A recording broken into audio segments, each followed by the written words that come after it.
Hello, my dear students. It's me again, Teacher Irene. Welcome back to our class. You have come a long way through your journey in English 5. I know sometimes it's confusing how subjects and verbs go together. Don't worry, young learner, because today I'll help you learn more about subject and verb agreement. Come, join me once again in exploring our lessons in English 5. Quarter 1, Week 7, Learning Activity Sheet number 9 is all about using the simple present form of the verb that agrees with the subject in number. Specifically, after this lesson, you should be able to first, determine the verbs in sentences. Second, use the verbs that agree with the subject and number. And the last one, use the simple present form of the verb. Let us have a review first about our previous lesson on using compound and complex sentences to show problem and solution relationship of ideas. So we have here, add a solution related to a given problem. Use proper conjunctions. So your answers here may vary, but I will be giving you possible answers for this problem. So for number 1, Grace got a flat tire. So that is the problem. So you're going to give a solution for that problem. So it can be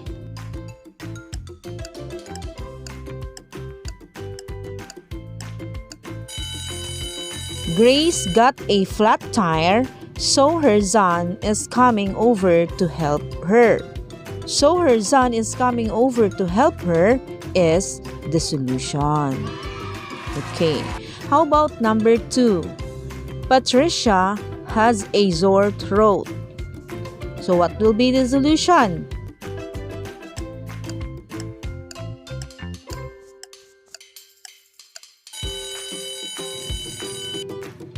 Patricia has a sore throat. Consequently, she will stop eating sweets. Okay.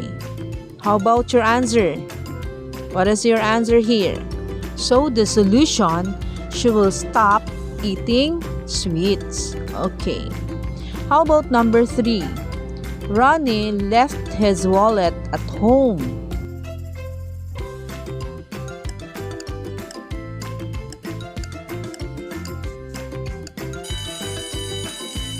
How about number 4? Gio found the door to the house locked. So what can be the solution for this problem?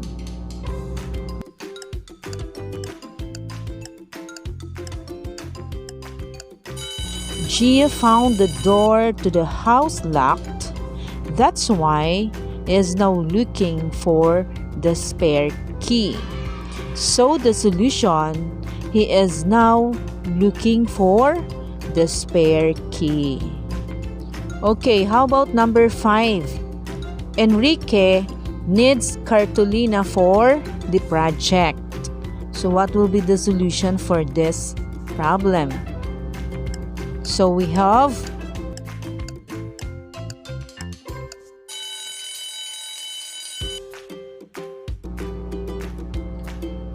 he is going to the store to buy one. So the complete sentence is Enrique needs cartolina for the project. Therefore, he is going to the store to buy one. Okay, very good. Great! That was about our previous lesson. Let us now proceed to our new topic. So what is a verb? A word that is used to describe an action, state, or occurrence is called a verb.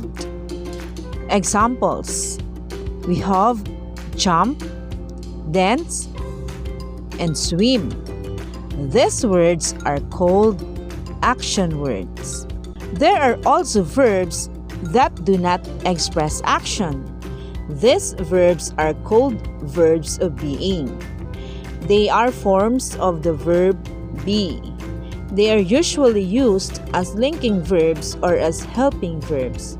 For example, is, was, are, were, taste, look, feel, grow, and seem. Now notice the verbs used in the paragraph. Let us read the paragraph. The life cycle of the sea turtle is a long journey, and only a few survive. Baby turtles usually hatch at night. They develop into young turtles in the open ocean. It takes them years to become adult turtles. Once a sea turtle becomes adult, it joins other turtles in the sea and lives near the ocean. The verbs in the paragraph tell about habitual action. The simple present tense is used to show an action that is done repeatedly or habitually. But the present tense of the verb does not only tell what we habitually do, it also expresses general truths or facts. So let us have these examples. Number 1, green sea turtles hold their breath for hours at a time. Number 2, they feed on crabs, jellyfish, and other creatures as young turtles. So what are the underlined words in numbers 1 and 2? The words hold and feed. Okay, very good. So these words hold and feed are called verbs. They go with the plural subjects. This form is referred to as the plural verb form. Number 3, as an adult, it becomes herbivore, primarily eating sea grasses. And number 4, sadly, a sea turtle undergoes many dangers as it travels the seas. What are the verbs in numbers 3 and 4? The verbs becomes and undergoes. So the verbs becomes and undergoes are used with singular subjects sea turtle and it. They end with es and s respectively. This es or s form is referred to as the singular verb form. Again, class, let us always remember to add s to the end of the verb for the third person subjects he, she, and it. For I, you, we, they, the verbs should remain in the base form or the verb will not change. So class, here are more things to remember. The verbs that end in ch, o, sh, ss, x, or j, you're going to add es for the third person subject. For example, we have teach, teaches, do, does, wash, washes. Also, the verbs that end in y preceded by a consonant letter, you're going to change y to I and add es. So for example, we have study, studies, fly, flies. Also, the verbs that end in y preceded by a vowel letter, you're going to add s. For example, we have the verb say, so it will become says. How about play? Plays. Very good. So turn your learning activity sheet to page 4. Let us practice. The following pictures tell something about the characteristic of mountain gorillas. These characteristics are listed below. We're going to choose the correct verb to make each sentence correct. So we have number 1, mountain gorillas live or lives in Africa's volcanic slopes. So what is the correct answer? Live. Okay, very good. How about number 2? They is or are as shy as they are strong. So what is the answer? You're going to encircle the correct answer. How about number 3? Their thick hair keeps them warm in cold mountain temperatures.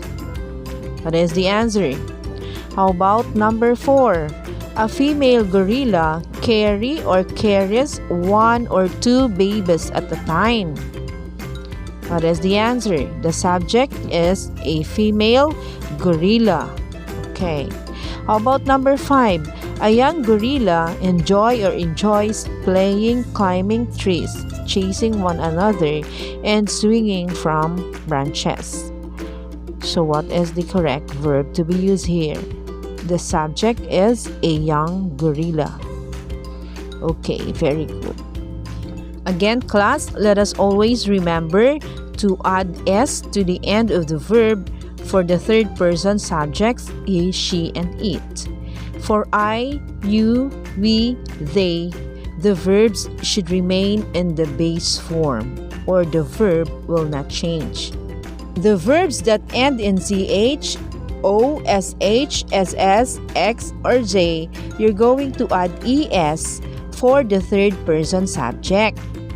Also, the verbs that end in y preceded by a consonant letter, you're going to change y to I and add es. Also, the verbs that end in y preceded by a vowel letter, you're going to add s.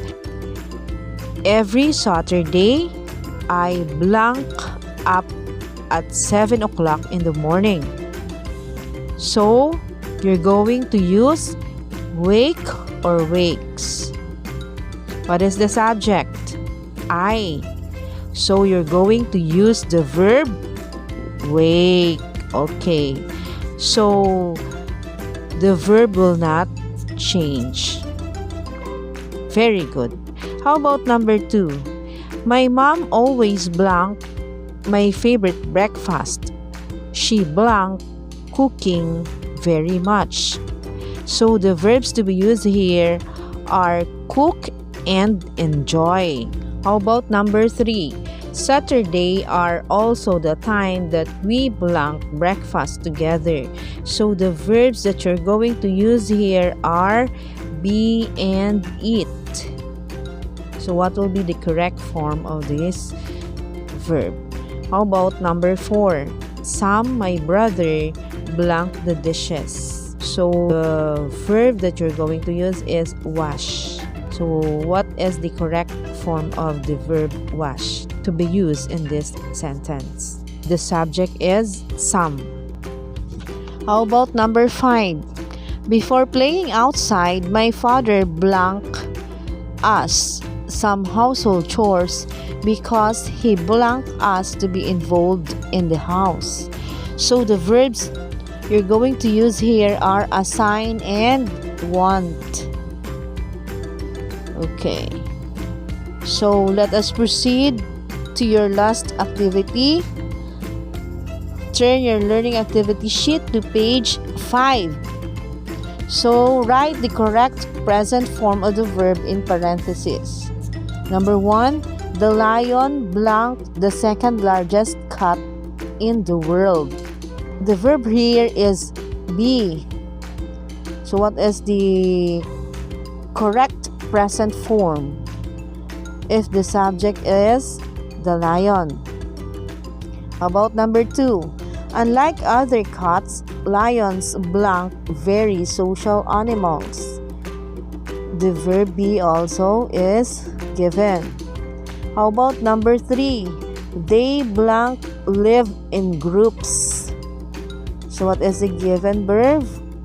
Live. So what is the correct present form of that verb live? The subject is they. Okay. Number 4. Males and females blank on very different. How about number 5? A lion blank for food every few days. The given verb is hunt. So what is the correct present form of the word hunt if the subject is the lion? Check your answers using this answer key.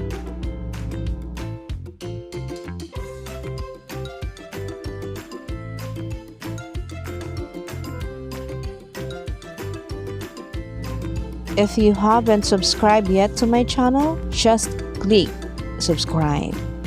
Thank you so much. So that's all for now, children. See you again on my next video lesson. Thank you for watching. God bless everyone.